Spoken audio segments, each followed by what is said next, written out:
আসসালামু আলাইকুম। আজকে আমাদের ঢাকা উত্তরায় একটি কলেজের সামনে আমাদের এয়ারফোর্সের একটি বিমান যেভাবে ডিস্ট্রয় হলো, সেখানে আমাদের অনেক ছোট শিশু, আমাদের অনেক ছাত্রছাত্রী প্রাণ হারিয়েছেন। আমরা তাদের প্রতি এবং তাদের পরিবারের প্রতি গভীর শোক প্রকাশ করছি।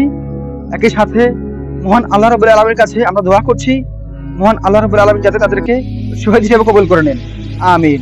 আমাদের এই ঘটনাটির কতগুলো পরিবার আজকে তাদের যে সম্বল, যে ঘরে ছোট্ট বাচ্চা তাদেরকে হারিয়েছে, এই দুঃখ বলার মতো না। আমাদের বাংলাদেশের ইতিহাসে এই দিনটি একটি কালো অধ্যায় হয়ে থাকবে, কালো দিন হয়ে থাকবে। পৃথিবীর সমস্ত মানুষ যদি চায় যে ক্ষতি হয়েছে তার 1% কিন্তু দিতে পারবে না, কিন্তু আমাদের মহান আল্লাহ রাব্বুল আলামিন চাইলে কিন্তু যারা মৃত্যুবরণ করছে তাদের পরিবারকে সান্ত্বনা দিতে পারেন বা তার সাথেও বড় কিছু পুরস্কার দিতে পারেন। সুতরাং আমরা মুসলিম হিসাবে, আমরা মানুষ হিসাবে, আমরা মহান আল্লাহর কাছে আমরা এই দোয়া করতে পারি, মহান আল্লাহ রাব্বুল আলামিন তাদেরকে যেন শহীদ হিসেবে কবুল করে নেন, আমিন। আসসালামু আলাইকুম ওয়া রাহমাতুল্লাহ।